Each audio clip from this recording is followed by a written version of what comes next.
मागील भागामध्ये आपण magnetic effect of electric current याबद्दल माहिती घेतली.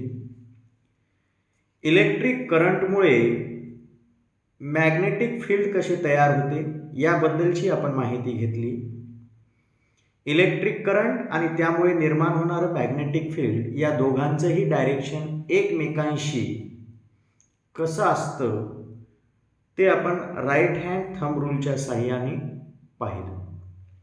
यानंतर आज आपण पुढील पॉइंट पाहणार आहोत. तो आहे force acting on current carrying conductor in a magnetic field. कोणता पॉइंट आहे आजचा? Force acting on current carrying conductor in a magnetic field.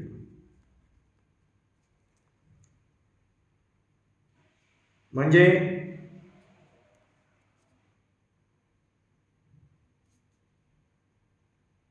Magnetic फील्डमध्ये इलेक्ट्रिक करंट वाहून नेणाऱ्या कंडक्टरवरील फोर्स आपल्याला इथं पाहायचे. काय म्हटलं? मॅग्नेटिक फील्ड म्हणजे चुंबकीय क्षेत्र. तर चुंबकीय क्षेत्रामध्ये इलेक्ट्रिक करंट वाहून नेणाऱ्या कंडक्टरवर जो फोर्स लागतो त्याबद्दलची माहिती आपल्याला इथं पाहायची. तर पहा, याबद्दलची माहिती घेताना या ठिकाणी आपल्याला एक प्रयोग दिलेला आहे, म्हणजे एक्सपेरिमेंट दिलेला आहे. तो एक्सपेरिमेंट काय आहे तो आपण सर्वात प्रथम इथे पाहणार आहोत. काय सांगितलंय की पहा, या ठिकाणी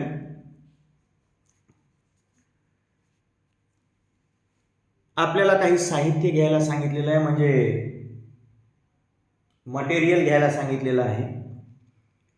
त्याच्यामध्ये एक सांगितलेलं आहे फ्लेक्झिबल कॉपर वायर. ही इथे या ठिकाणी जी ही कॉपर वायर दिसत आहे ही फ्लेक्झिबल कॉपर वायर आहे.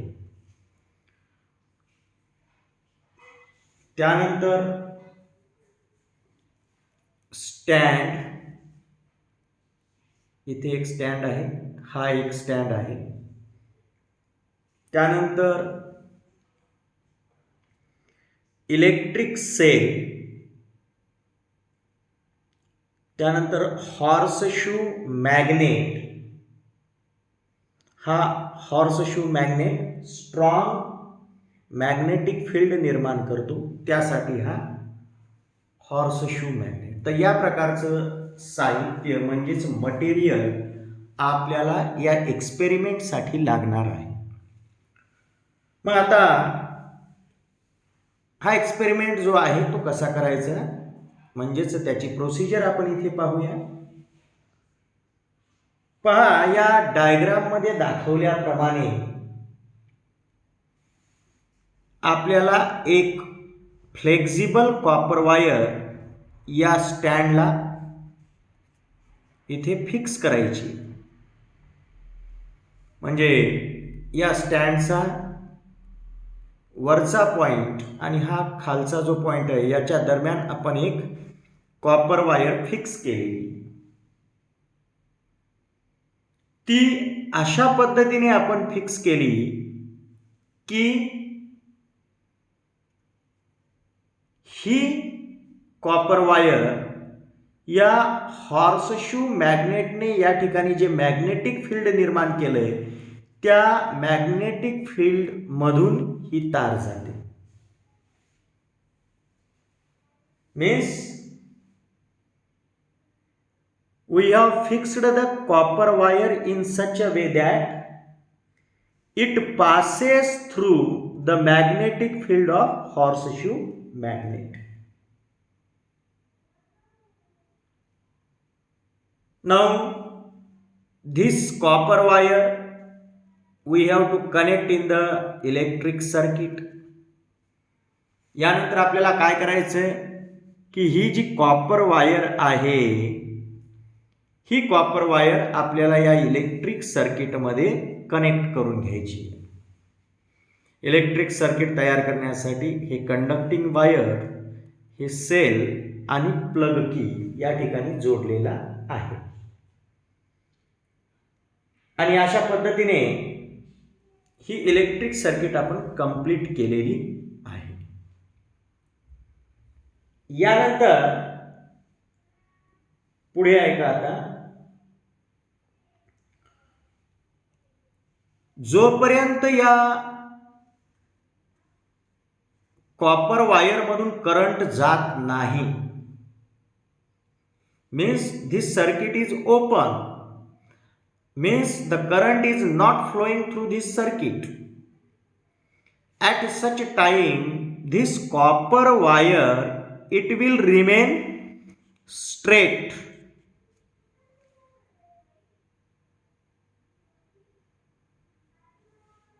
जोपर्यंत या सर्किट मधून करंट जात नाही तोपर्यंत ही जी कॉपर वायर आहे ही कॉपर वायर सरळ राहते.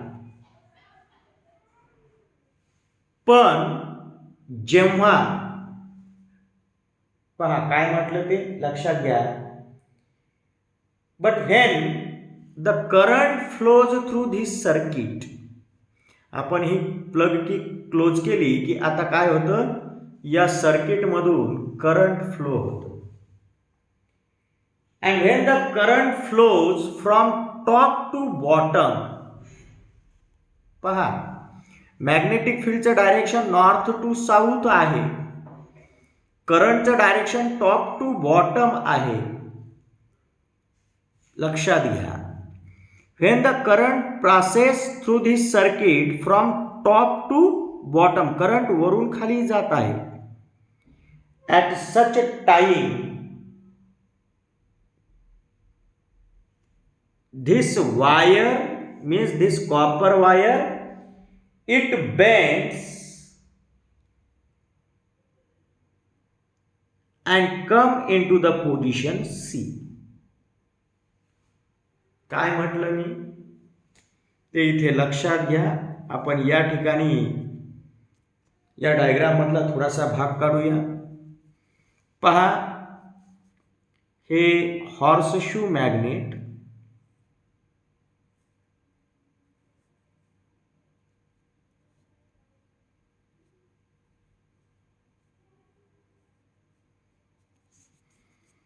हे हॉर्सशू मॅग्नेट आणि हा नॉर्थ पोल, हा south pole.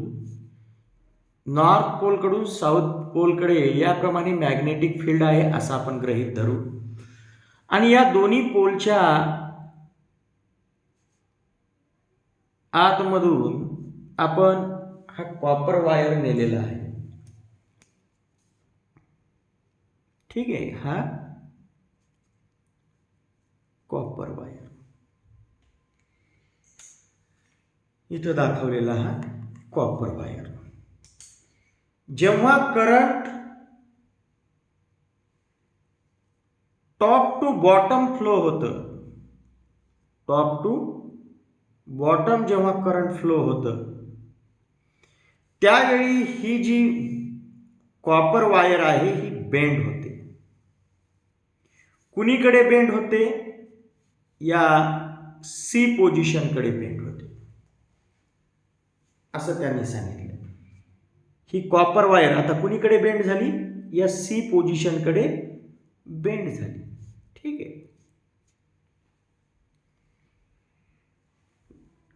करंटचं direction top to bottom आहे. मॅग्नेटिक फील्डचं डायरेक्शन नॉर्थ टू साऊथ पोलकडे आहे. अशा वेळी ही जी कॉपर वायर आहे, या कॉपर वायरवर या मॅग्नेटिक फील्डमुळे फोर्स लागतो आणि ही कॉपर वायर काय होते, बेंड होते. कुणीकडे? C position, means it come towards position C. हे आपल्याला इथे लक्षात येतं.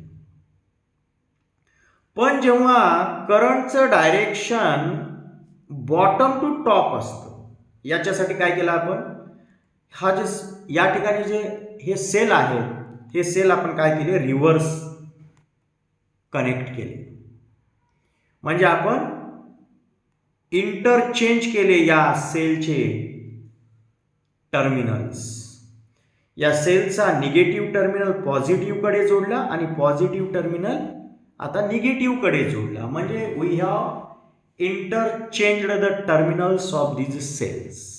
What will happen, the current now it will reverse through this circuit.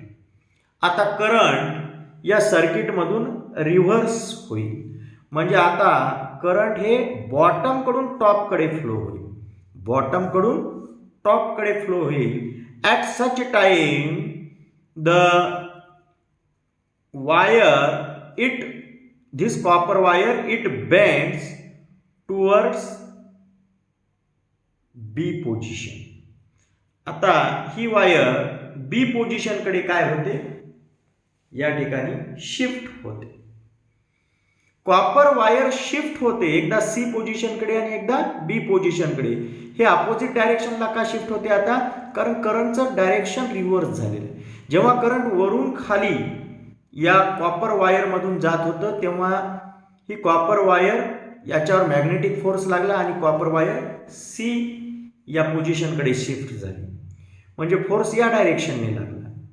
आणि जेव्हा करंट हे बॉटम कडून टॉप कडे जातं, त्यावेळी कॉपर वायर हे बी पोझिशन कडे शिफ्ट होते. म्हणजे फोर्स हे या बी पोझिशनच्या डायरेक्शनला लागलेलं आहे, हे लक्षात येतं. करंटचं डायरेक्शन बदललं की लागलेल्या फोर्सचं डायरेक्शन सुद्धा बदलतं, हे आपण इथं लक्षात घेतलेलं आहे. तर या पद्धतीने आपल्याला काय लक्षात आलं की ज्यावेळी करंट फ्लो होतं कशातून, कंडक्टर मधून, आणि अशा वेळी जर या कंडक्टरवर जर मॅग्नेटिक फील्डचा प्रभाव असेल तर या कंडक्टरवर अशा वेळी फोर्स लागतो.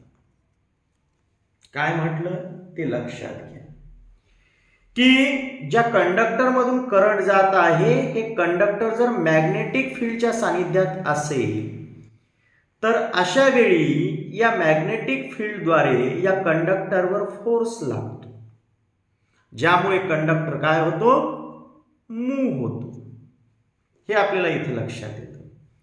मग या ठिकाणी मला सांगा, करंटला डायरेक्शन असतं आणि करंटचं डायरेक्शन बदललं, करंटचं डायरेक्शन बदललं की आपोआपच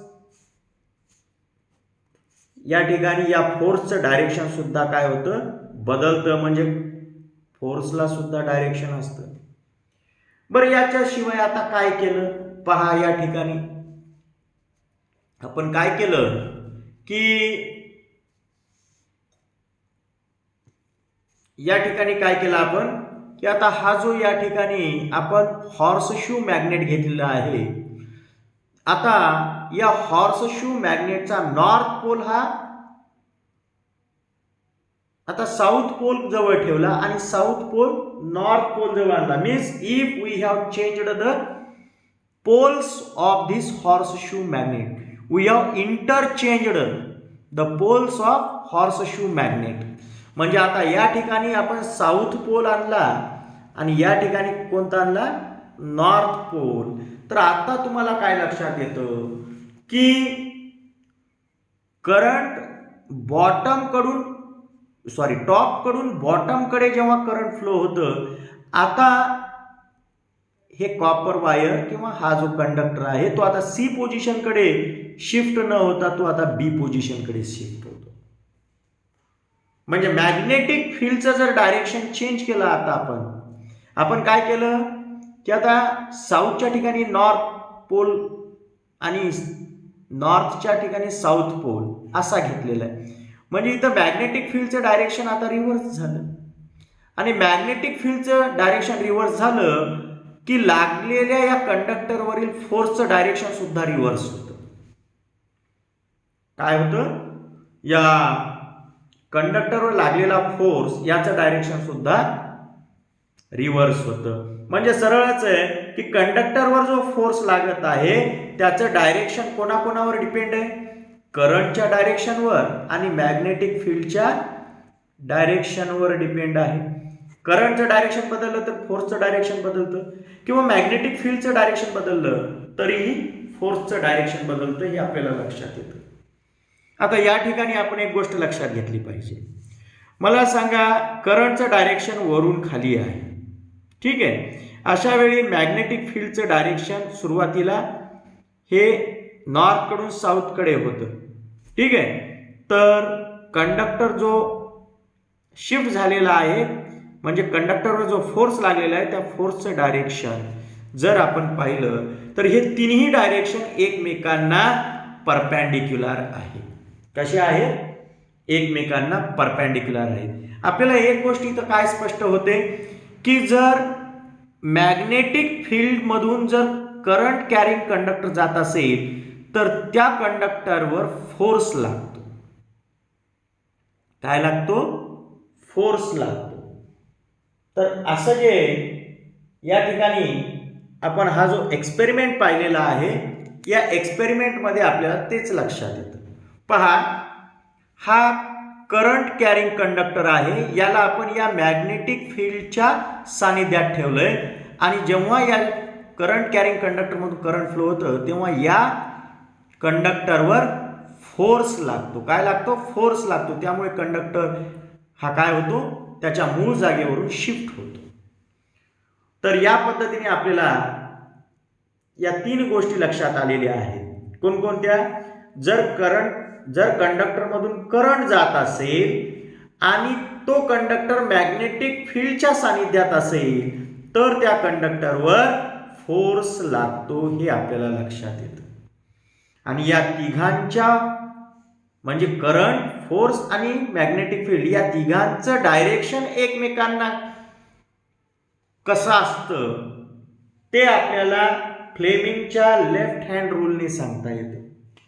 काय म्हटलं ते पुन्हा एकदा लक्षात घ्या की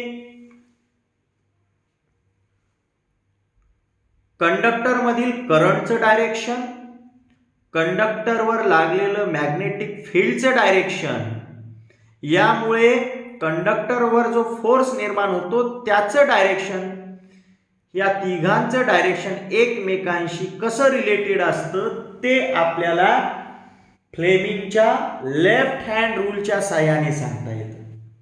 यानंतर आपण तोच पॉइंट पाहणार आहोत. कोणता? Fleming's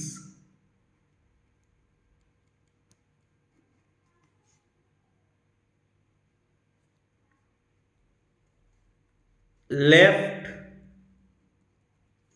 hand rule. फ्लेमिंगचा डाव्या हाताचा नियम काय आहे तोच आपण पाहूया. हा डावा हात, याचे हे तीन जर आपण बोटे या पद्धतीने अरेंज केली म्हणजे एक घेतला आपण थंब, दुसरा घेतला आपण इंडेक्स फिंगर आणि तिसरा घेतला आपण मिडल फिंगर आणि या तिघांनाही आपण एकमेकांशी याप्रमाणे परपेंडिक्युलर ठेवले. म्हणजे या दोघांमध्ये 90 अंशाचा कोन 90 डिग्रीचा अँगल, या दोघांमध्ये 90 डिग्रीचा अँगल आणि या दोघांमध्येही 90 डिग्रीचा angle.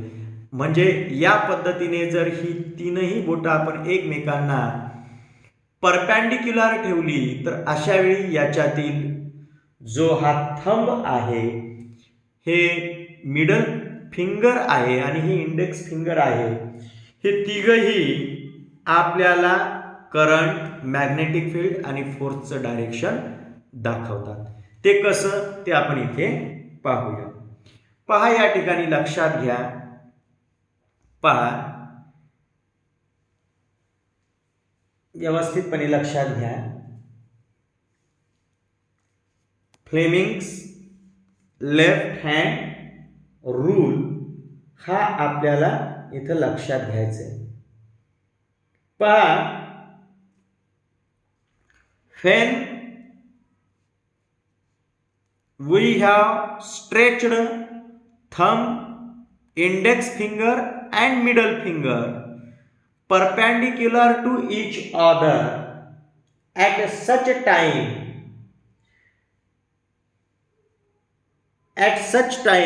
if the index finger shows the direction of magnetic field,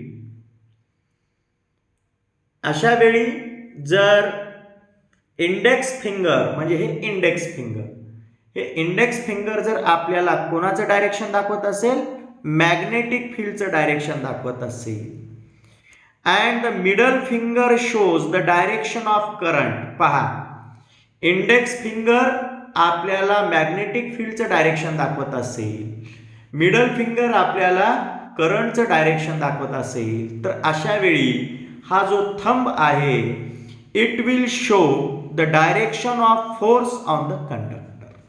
अशा वेळी हा जो या ठिकाणी जो हा थंब आहे तो कोणाचं डायरेक्शन दाखवतो, फोर्स ऑन द कंडक्टर, त्या कंडक्टरवर लागलेल्या फोर्सचं डायरेक्शन दाखवतो. म्हणजे पहा, हे तीनही बोट जी आहे ती एकमेकांना परपेंडिक्युलर आहे. थंब आणि इंडेक्स फिंगर मध्ये 90 डिग्रीचा अँगल आहे. इंडेक्स फिंगर आणि मिडल फिंगर यांच्यामध्ये ही 90 डिग्रीचा अँगल आहे आणि थंब आणि मिडल फिंगर यांच्यामध्ये सुद्धा 90 डिग्रीचा अँगल आहे. तर अशा वेळी इंडेक्स फिंगर हे मॅग्नेटिक फील्डचं डायरेक्शन दाखवतं, मिडल फिंगर हे करंटचं डायरेक्शन दाखवतं. तर अशा वेळी थंब जो आहे तो त्या कंडक्टरवर लागलेल्या फोर्सचं डायरेक्शन दाखवतं. हे आपल्याला इथे लक्षात येतं. According to this rule, the left hand thumb, index finger and middle finger are stretched so as to perpendicular to each other. या पद्धतीने हे स्ट्रेच केले की हे तिघही एकमेकांना परपेंडिक्युलर असतील. If the index finger shows the magnetic field, means if the index shows the direction of the magnetic field, middle finger shows the direction of current, at such time the thumb shows the direction of force on the conductor. तर अशा पद्धतीने आज आपल्याला काय लक्षात आलेलं आहे की जर एखाद्या मॅग्नेटिक फील्ड मधून जर एखादा कंडक्टर करंट वाहून येत असेल तर त्या कंडक्टरवर फोर्स लागतो. अशा वेळी ते मॅग्नेटिक फील्ड, कंडक्टर मधील करंट आणि त्यावर लागलेलं फोर्स या तिघांचं डायरेक्शन एकमेकांशी कसं असतं ते आपण या ठिकाणी फ्लेमिंग्स लेफ्ट हँड रूलने पाहिलेलं आहे. आणि तुम्हाला या भागामध्ये या पद्धतीने फोर्स, करंट आणि मॅग्नेटिक फील्ड यांचा काय परस्पराशी संबंध आहे हे लक्षात आलेलं आहे. राहिलेला भाग आपण नंतर पाहू.